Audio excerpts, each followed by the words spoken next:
Hello, I am Sigim Kiza and welcome to Career Connect, the show where we are telling you as a graduate what you need to know to get out there in the world and be competitive.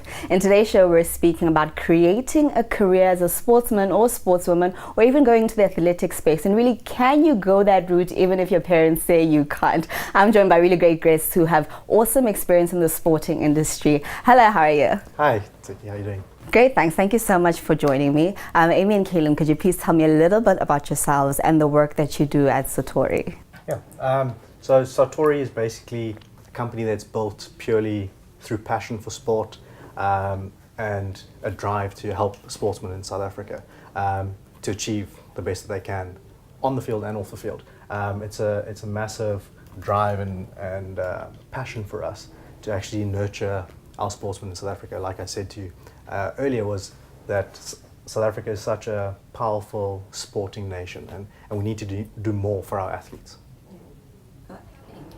Yeah, just from my background and side of things, I very much have always been involved in sport, love sport, always played it, have competed in a few crazy things like Comrades Marathon and Ironman. So sport is very much entrenched in me and in my blood. And I always knew from an early age that I wanted to be involved in sport from a business point of view in some way or another. And following through my career, just being involved in sports sponsorship and marketing, and learning through that how to build big brands through their sponsorship portfolios, is taking that and relaying that into our pure passion point of building athletes as personal brands. And that is fundamentally what Satori is about. So yes, the consulting side with looking at big brands and their sponsorship portfolios, but where our true love and passion comes from is building athletes as personal brands. And you two do definitely have that sweet spot in Satori, because you come from the academic side of understanding sports and what it takes to make it in the industry, and you're coming from the actual sportsman side, and you know what it's like to be an athlete wanting to play in the leagues. Tell me a bit about your experience from either side of the spectrum of sports.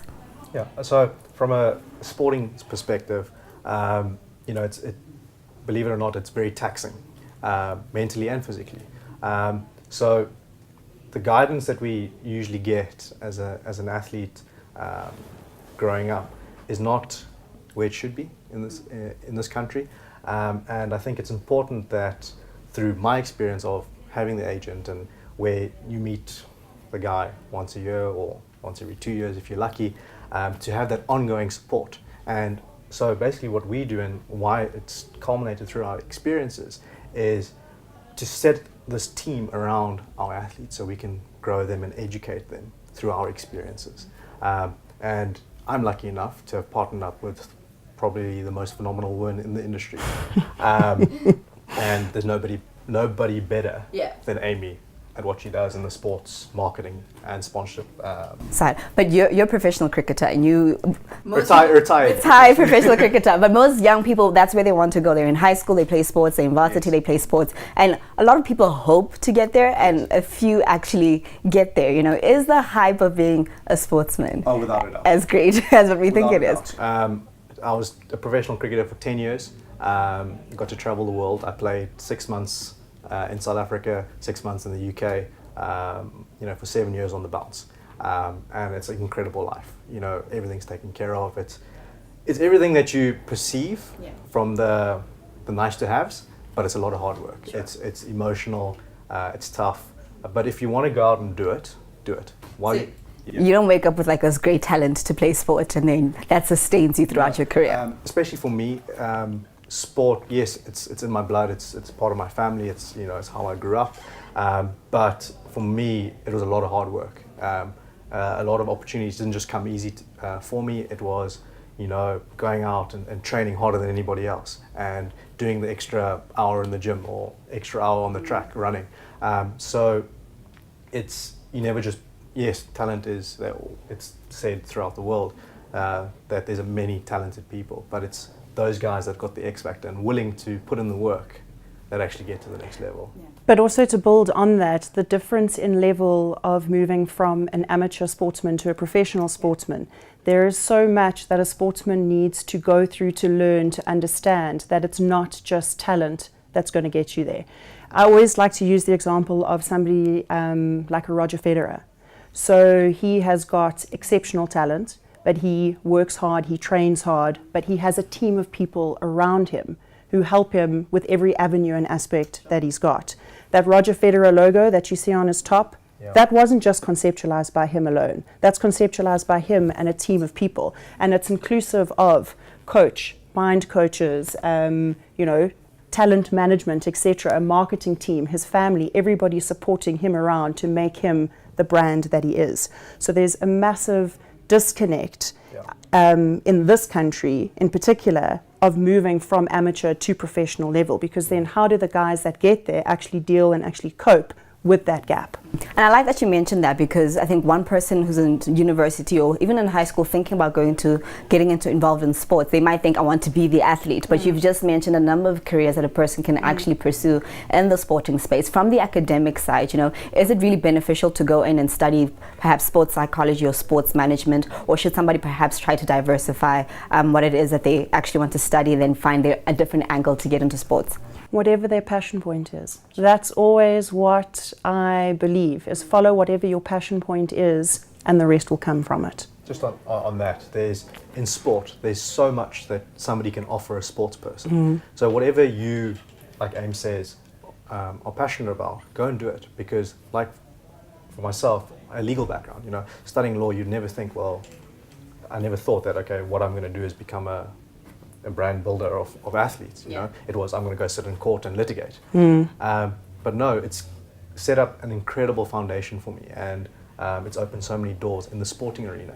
So I think if you're passionate about something, go do it. Like I mentioned to you earlier, where this passion stems from was when I was in high school, and my netball coach was a South African player, Olympic year, and they were expected to pay for themselves to get there, still do a full-time job, and still manage to train and perform at a level that they needed to perform at. And I looked at this and was just completely heart-sore by it and thought, no, there's got to be another way for this country to be operating. And I had no clue with the road that I was going to be walking down. I mean, 15 years ago, 18 years ago, there was never a job or a career that said building athletes as personal brands. It wasn't even in our mind frame. I mean, Facebook wasn't even in the country at this time, so that's why I say start with your passion, because you never know where it's going to take you to or where you're going to end up. I mean, my family just still look at me and they're like, we don't know what you do, because you're not a lawyer, you're not a doctor, you're not an accountant, so follow that true deep passion and you'll get there. And I like that mention over there, because you also studied and you also were able to be a professional sports person. What is the disconnect between parents, or just maybe parents being concerned about their children having something to fall back on, and people being really passionate about going into sports, and particularly being an athlete, and not seeing it as an important thing to actually pursue another career or another degree or a different qualification? How important is it to have the balance of the two? It's very important, because as an athlete, it's very important to actually have a balanced life. It can't just be sport the whole time. There has to be another passion that you have, and everybody has that. So from a parental perspective, them saying to their kids, you need to study, etc., is very important. But in saying that, it's also important that the kid goes and studies what he wants to study, because you're never going to do something if you're not passionate about it. And that's the bottom line to pretty much anything, especially in this sort of space. But also there's such a shift. So I agree with Carl on this, but I disagree to an extent as well, because there is such a shift in the mindset of our youth. And you don't need a degree to succeed. Yes, a degree helps you, and it helps you with the foundations and the fundamentals. And if you know what you want to study, go and do it. I was fortunate in the fact that I knew from the age of 12 that I wanted to be involved in the sporting environment. When I found out that the University of Johannesburg offered a BCom in sports management, that was me. Done, cool. I didn't need to take a gap year. But you don't need to succeed in order to, you don't need to have a degree in order to succeed in this world. And also, experience goes a long way as well, and life experience goes a long way. And I think for me, what is so exciting is that the youth of today are challenging that, and they're working with that. And I make sure that I surround myself with people who are younger than me, as well as who are older than me, because they come with the wisdom. But the guys who are younger come with a whole different mindset, a passion, an excitement, a different way of looking at things, and how to put it out there and communicate those things. Okay, so we're going to take a quick break, and afterwards we're going to chat about, what the industry actually looks like, the pros and cons of it, where the opportunities actually exist, and how do we actually build up a strong sporting industry in South Africa. For more great content on becoming a sportsman or being involved in sports somehow for your career, do stay tuned here to Career Connect only on Business Day TV.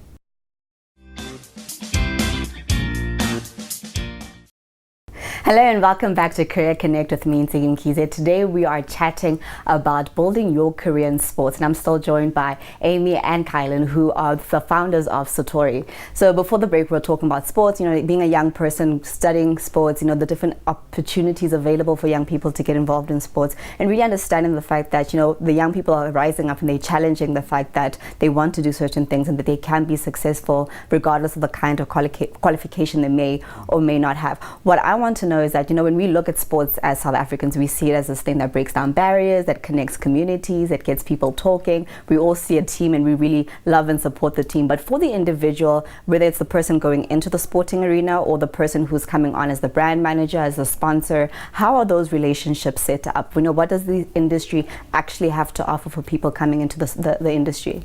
From a sporting perspective, the athletes, to be a sportsman in South Africa, it's in abundance. You can be a sportsman here if you really want to, and you dedicate your mind to doing it. You can do it. From a business perspective, it's ever expanding in South Africa because it's a new sort of dimension that we sort of tapping into, where different areas in sport is opening up. Gone the days where it was just a coach that was there. Now there's physiotherapists, dietitians, psychologists. There's a whole array of stuff. But not even just on a coach. There's a goal striking coach. There's a goalkeeper coach. Yeah, and then leading into what we do, which is a phenomenal, exciting venture where we can take an athlete that's just come on and nobody really knows who he is, but he's a phenomenal talent, and sort of elevate him through his brand, through a new level. And with what Amy was saying about, do what you want to do, the entrepreneurial space, it opens up so many doors in sport. So opportunity is an abundance. And then also moving on to the business side of things. So with coming from a background of working for various sports marketing agencies in the country, there are so many different levels and progressions in a business point of view that you can actually work and get involved in sports. So when your big brands sponsor the likes of your Springboks or Bafana Bafana or your Proteas or any sort of team, Orlando Pirates, Kaizer Chiefs, you can get involved in the terms of how that sponsorship level actually rolls out. So there's sports sponsorship marketing getting placed in there, but also on the ground the logistics side of things and working with the guys in terms of signing sessions, for example. That's what marketing agencies do for these big sports brands. So you don't necessarily have to go down the athlete route of any avenue of it. There are sort of plenty spaces within the sporting vibes as well. And for me, that was really key for me because I'm not a professional athlete, but I wanted so badly to be involved in this sporting world, that we live in, and how sport connects people, and to be a part of that is there's many ways and avenues to get into it. And how exactly do we build big sporting brands? I mean, if I think about the top 5 athletes and whatnot, it's all international people, and that really gets pumped into our market, and we see a lot of, there's teams that I don't even support, but I know who the players are. I know this one is, the best quarterback, the best this, the best that. What are we doing or not doing that's not putting our athletes on that same competitive level in the customer's eye? You see, to answer that question, it's what we are not doing. Why are we in South Africa idolizing the guys like your Ronaldos, like your David Beckhams, when we've got incredible athletes in this country, like your Simpiwe Shabalalas or your Lebo Manyamas, who's just taken 3 awards at the PSL evening on Monday night? Why are we not speaking about him in the same light that we're speaking about a David Beckham? And which is why we do what we do. It's why we've gone into what we've done. It comes down to the brand. And athletes are not educated, or they don't realize that they are a brand themselves. And I mean, you know, in the industry that you're in, how important it is to build yourself as a brand so that people know you, recognize you. It's exactly the same thing with sportsmen. And I mean, yes, we both come from a firm fundamental belief that an athlete needs to focus on performance, and that is key. But that's why you need to have a team of people around you that are enabling you, educating you, and empowering you to build yourself as that brand. Yeah. And in South Africa, that's a very flat space at the moment. But it can grow. So but it can grow, and it will grow, and that is what we are doing. Yeah, I think that's, sorry, just to interject there, that's the whole education around it is very important, and a mindset shift, not only for the sportsmen, but our brands in South Africa, is to educate them that we've got our own powerful athletes that speak a local story, which is so powerful. And we need to educate them to tell them the value of these players. And once we can, you know, shift that dynamic and say, well, here's a guy, and this is who he is, this is his brand, he speaks to your target market, he's the guy that you should be looking after. So I think the education part of it is very important. Yeah. So if I'm a graduate sitting at home and I'm convinced now, this is definitely what I'm doing, I'm going into sports from whichever angle I've decided on, what are some of the pros and cons of being involved in this industry? Cons is difficult, but they are. In the space that we're in, you butt heads a lot. You know, you've got to be really motivated and persevere through all the hurdles that, you know, are put in front of you. Pros, abundant. You know, you meet incredible people. The opportunity to change somebody's life. You know, to take somebody from a very humble beginning, to manage them and educate them and give them the opportunity that they deserve, to understand, you know, what they are, what their value actually is one of the greatest sort of feelings, you know, we have. And we watch our athletes on TV, and we get emotional, you know. So from that perspective, I think, you know, it's incredible. And then I know that always the big question is the financial side of things. There is a lot of money in sports marketing. There is. It's just how to tap into it. And again, this comes down to the education. And once we educate the brands, educate the athletes, it opens out those doors. And are kids in school being taught what they need to know, or is there a lot of self-study that happens once you've graduated? You know the basics, but now you need to go figure out the niches in the market, to where the sweet spots are, who you need to talk to. You know, is there and where do they go to get that information? Yeah, I think it's again, we're shifting to the entrepreneurial space, and it's the kids to, you know, take the time and go and educate themselves online. There's abundance of information on the net, and it's again, find out what they're passionate about. What do they really want to do? If sport's for them, you can go, like we said, be a dietitian, be a nutritionist. You know, so there's a lot they can do, but it's also saying that it's experience as well. You know, your life experience. You may not come from a sporting background, but through your life, what you've gone through, you can educate a sports person that's going through troubles if you just are able to relate it. So there's different ways in your life you can actually educate these guys. So it's a lot of self-study and figuring it out for yourself. And there are things that you can learn or go to university and degrees that you can study, like sports management, strategic planning, and those sort of things. Amy, on your end, how do you actually build yourself as a brand if you're wanting to be a manager, if you're wanting to actually start up your own sports something management company? You know, what are some of the key things a young person should be doing if that's the route that they want to go? So from my experience, I have always ensured that I maintain relationships with the individuals that I meet across the way. But it's more so, and you can ask Carl, he can vouch for me on this. When I make a connection with somebody, I genuinely make a connection with somebody, and I stay in contact with them because I genuinely like them and care about them. And to go off on your own, as I did a year ago to start my own company, you need to have connections in the industry, you need to be networked in the industry. So as you go along your journey with who you're meeting, make sure that you stay connected to those people. Somebody gave me the best advice, and it sounds so simple. Meet somebody, take their business card, and email them every couple of months just to say hello. And build that relationship.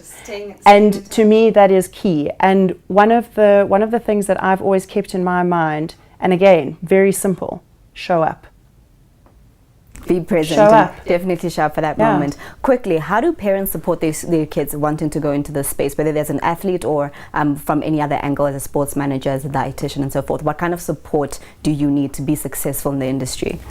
It's just supporting your kid's passion. If they want to do it, let them go and do it. Because if you push them in the direction that they don't want to go in, give them the advice. Of course, you have to advise. But if they're not passionate about something, they're not going to want to do it. So if they want to be a dietitian, maybe go and get them to do sort of experiential work with a dietitian. Let them be in that environment. There's different dietitians. There's dietitians at hospital. There's dietitians of sports teams.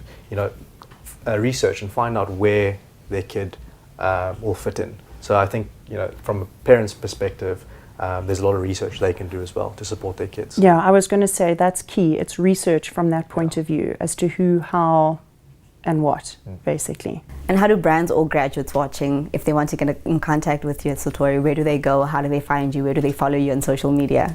So we have obviously our website, which is www.sartori.co.za, and then we're on all the social platforms at Sartori Tailored Brand. Fantastic. Thank you so much for joining us today, and I do wish you all the best with this new brand, managing new athletes. I'm sure you have a lot of great people whose portfolios you look after and manage. So I really do wish you all the best in the work that you're doing. Absolute pleasure, and thank you so much for having us. Thank you. You heard about all the handles. Do go follow Sartori online and also follow Career Connect online as well. And for more great content, do stay tuned here to Business Day TV.